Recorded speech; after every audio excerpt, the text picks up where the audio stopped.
화요일 새벽기도 나오신 성도님들을 예수님의 이름으로 환영하고 축복합니다. 네, 오늘은 성탄절 이후라는 제목으로 하나님 말씀을 전하도록 하겠습니다. 누가복음 2장 25절부터 33절 말씀입니다.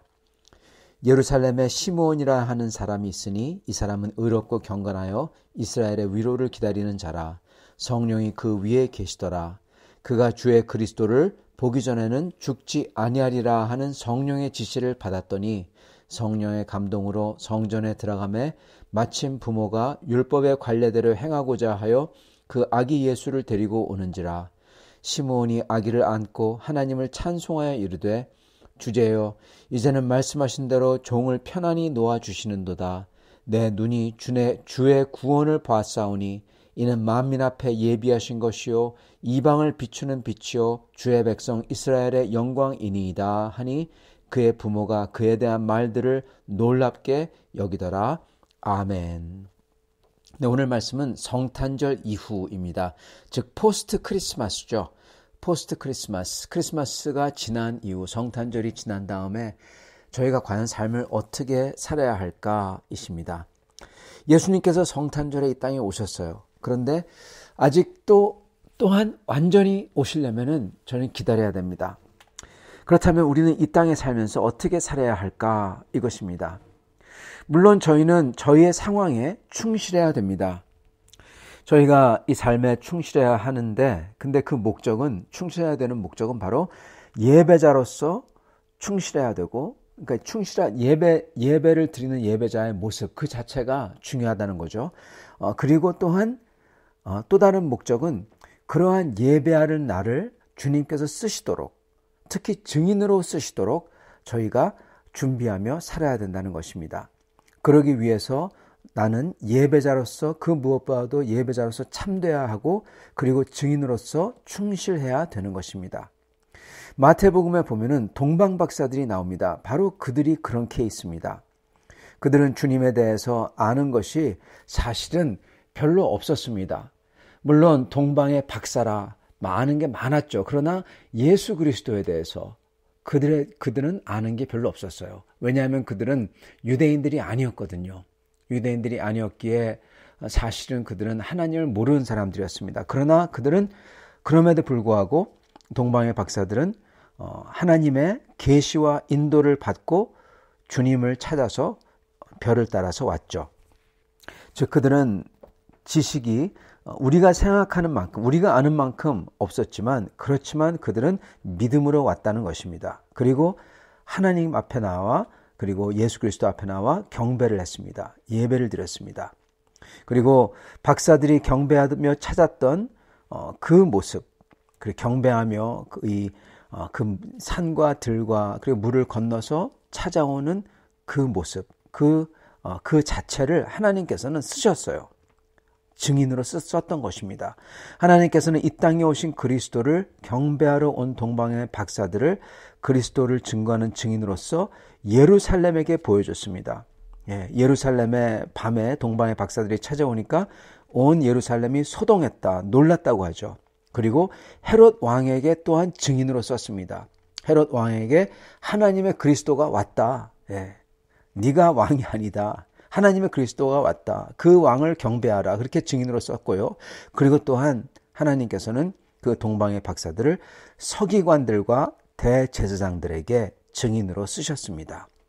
그토록 성경을 잘 알고 공부한다는 사람들, 서기관들과 대제사장들, 그들에게 동방의 박사들이, 지식인들이 와서 증거를 한 것입니다.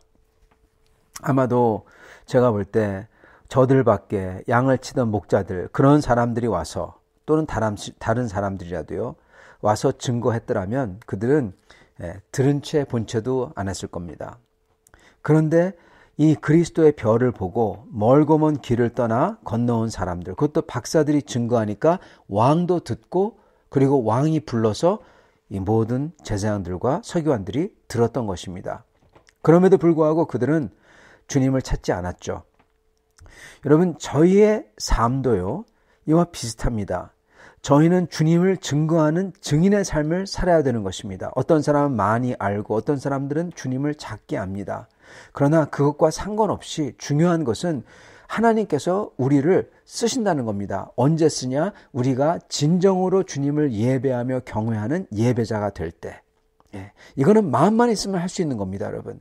지식이 많을 필요가 없어요. 그랬을 때 하나님께서 우리를 쓰는 거예요. 증인으로서. 서기관과 대제사장들은 지식은 많으나 오히려 주님을 대적하는 사람들이 되었죠. 자, 그런데 우리의 대부분은 동방박사 같은 유력한 사람들이 아닙니다. 그렇게 유명한 사람들이나 그렇게 어떻게 보면은 무사람들이 저희에게 귀를 기울일 만한 그러한 사람들이 아닙니다. 그러나 그러지 않음에도 불구하고 만약 저희가 참으로 예배하는 모습으로 예배하는 자로서 경배한다면, 주님을 경배한다면 하나님께서는 저희를 들어 쓰십니다. 그리고 축복하십니다. 바로 그 예가 바로 오늘 누가복음에 나오는 시므온 같은 사람입니다. 시므온은 가장 없는 사람입니다. 가장 없는 사람이에요. 그리고 사실 시므온은 대제사장도 아니고 그리고 사두개인도 아니고 바리새인도 아니고 아무것도 아닙니다. 그러나 하나님께 쓰임 받습니다. 가장 없는 사람이 어떻게 하나님께 쓰임 받는지, 그리고 하나님께서 그에게 평화를 허락하시는지. 여러분, 여기 나오는 평화는 그냥 마음만 편한 평화가 아닙니다. 이 평화는 모든 것, 영과 육과 혼을 평화롭게 하는 천국이죠. 그거를 허락하시는 겁니다. 어떻게 주님이 이분을 사랑하시는지, 그리고 주님이 사랑하는 자를 어떻게 주님이 쓰시는지, 그리고 그 어려움 가운데에서도, 그 격동기에서도, 헤롯의 베들레헴 아기들을 다 죽이잖아요. 그 격동기에서도 하나님이 쓰시고, 그리고 노년에서도 주님의 은혜를 입는지 오늘 말씀이 보여주고 있는 것입니다. 우리가 시므온이 주님을 예배하며 참 예배자로 있을 때, 여러분, 여기서 제일 중요한 것은 그 예배라는 면에서, 참으로 진정되게 예배한다는 면에서 제일 중요한 것은 바로 25절에 나온 말씀입니다. 제가 받들어 읽겠습니다. 예루살렘에 시므온이라 하는 사람이 있으니 이 사람은 의롭고 경건하여 이스라엘의 위로를 기다리는 자라. 성령이 그 위에 계시더라. 아멘. 네, 이 사람이 어땠다고요, 여러분? 이 사람을, 시므온이라는 사람을 지식이나 그 어떤 것으로 표현하지 아니하고, 물론 경건과 의로움도 표현을 했지만은 제일 중요한 것은 이 사람은 주를 앙망하며 기다린 사람이라는 것입니다. 바로 이겁니다, 여러분. 이게 믿음입니다. 그죠? 기다리는 게 믿음이에요. 주님이 그러셨잖아요. 주를 기다리는 자는 독수리의 날개 위에 얹어서 그렇게 높이 날 것이요. 그게 믿음입니다. 앞으로 오실 주님을 구약 사람들은 기다린 거예요. 그게 믿음이죠. 저희도 똑같습니다. 이미 오신 예수 그리스도를 믿고, 그리고 앞으로 모든 것을 온전하게 하실 그 주님의 재림을 기다리는 겁니다. 그죠? 그렇게 앙망하며 기다리는 것, 사모하며 기다리는 것. 여러분, 이게 진정으로 예배하는 그 예배자의 이게 중심이라는 겁니다. 이게 진짜 중요한 거예요. 그 믿음이 있을 때, 이걸 보고 믿음이라고 하는 것입니다. 그 믿음이 있을 때 그러한 사모하는 마음과 기다리는 마음, 간절하게 그렇게 애타게 주님을 사모하며 사랑하는 마음이 있을 때 그 사람은 주님의 음성을 들을 수 있는 기도를 하고, 그리고 그 사람은 주님의 역사가 일어날 때 그것을 볼 수 있고 그것을 알 수 있는 마음가짐을 지니게 되는 것입니다. 여러분, 그리고 그 사람은 그 무엇보다도 주님이 위로와 주님이 찾아오실 때 그걸 보면서 기뻐할 수 있어요, 여러분. 여러분 봐보세요. 주님께서 이 땅에 오셨을 때, 그 베들레헴에 찾아오셨을 때, 그리고 그 소식을 그 동방박사들이 전했을 때, 여러분 누가 기뻐했습니까? 예루살렘 사람들이요? 아니요. 그 사람들은 소동했습니다. 놀라서, 두려워서. 별로 좋은 얘기가 아닙니다. 기뻐한 건 하나도 없습니다. 헤롯 왕 기뻐하지 않았습니다. 두려워했습니다. 어떻게든 없애려고 했습니다. 그리고 사두개인들과 바리새인들 기뻐하지 않았습니다. 대제사장들 기뻐하지 않았습니다. 아무도 기뻐하지 않았어요. 주님께서 저희 가슴에 찾아오시고 주님께서 저희 속에 위로를 해주실 때 기뻐할 수 있는 사람들이야말로 진짜 믿음을 가진 사람들입니다. 그러므로 정말 주를 앙망하며 기다리며 사모하며 사랑하는 사람들, 그렇게 주를 믿고 그리고 주님께 경배와 예배로서 주님 앞에 서 있는 사람들은 그 주님 앞에서 기뻐하고 또 기뻐하는 것입니다. 그렇기 때문에 성경에서 분명히 말씀하잖아요. 기뻐하라. 내가 말하노니 또 기뻐하라. 주님께서 함께 계신 사람들은, 그리고 주님을 앙망하며 기다리는 사람들은 주를 기뻐합니다. 그래서 주님을 만나 뵐 때, 그리고 주님께서 우리의 삶에 찾아오실 때 기뻐하며 주님을 예배할 수가 있고 마음에서부터 찬양이 우러나올 수가 있는 것입니다. 여러분, 바로 그 마음과 자세입니다. 그게 그토록 중요한 것입니다. 그러한 사람을 하나님은 증인으로서 쓰실 수가 있어요. 그리고 그러한 사람으로 하여금 축복을 얻게 하십니다. 오늘 나온 시므온처럼 하나님께서는 시므온에게 하나님의 평화를, 영원한 평화를 이미 주셨어요. 이 땅에서부터.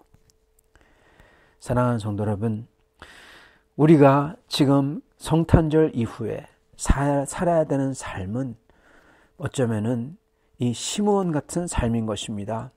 저희는 주를 앙망하며 기다리며 그러면서 주를 사모하며 사랑하며 사랑하는 만큼 저희가 주님의 역사를 보며 기뻐할 수 있는 사람, 기뻐하고 기뻐하기 때문에 주 앞에서 찬양이 튀어나오며 주님을 높일 수 있는 사람, 그러한 사람이야말로 주님을 증거할 수 있는 사람인 것입니다. 여러분, 주님은 내가 증거한다 해가지고 증거가 되는 게 아닙니다. 오직 이렇게 마음속에서부터 성령의 임재로서 주를 기뻐하며 사랑하며 찬양을 할 수 있는 사람이, 그리고 그렇게 주님을 사모하며 기다리는 사람이 주님의 증인이 되는 것입니다. 그러한 사람들 저희가 다 될 수 있기를 간절히 축원합니다. 그래서 시므온이 받았던 그 축복을 받아서 이 땅에서부터 그 축복대로 누리며 사는 그러한 모든 성도님들 다 될 수 있기를 간절히 축원합니다. 같이 기도하겠습니다. 주님, 오늘 말씀을 감사합니다. 주님께서 찾아오셨을 때 수많은 사람들이 주님을 기뻐하지 아니하고 주님에 대해서 들었지만 기뻐하지 아니하고 환대하지도 아니하고 오히려 두려워하며 오히려 멀리하며 오히려 해하려고 했던 그 모습들을 봅니다. 주님, 저희가 여러 가지로 많이 부족하지만 저희가 동방박사처럼, 그리고 또한 저희가 시므온처럼 저희가 어떤 사람이든지 그 중간에 있던 어떠한 위치에 있든지 저희가 주님을 사모하며 기다리며 간절하게 사랑하는 사람들이 되게 하여 주시옵시고, 그렇기 때문에 주께서 우리 속에 임하실 때, 우리에게 말씀으로 위로하실 때, 우리에게 주님의 임재로서 주님의 역사로서 임재하실 때 기뻐하고 또 기뻐할 수 있는 사람들이 되게 하여 주시옵소서. 그래야 저의 기쁨이 주님에게 찬양이 되게 하여 주시옵시고, 그 찬양과 기쁨이 모든 사람들 앞에서 다 보이고 드러나게 하사 저희를 주님께서 증인으로 써 주시옵소서. 그래야 해서 저희에게 이 땅에 살면서 하나님의 평화를 누리며, 그리고 저희가 다시 주님이 오시는 날 증인으로서 주님께 칭찬받는 사람들 다 될 수 있도록 축복하여 주시옵소서. 예수 그리스도 받들어 기도드리옵나이다. 아멘.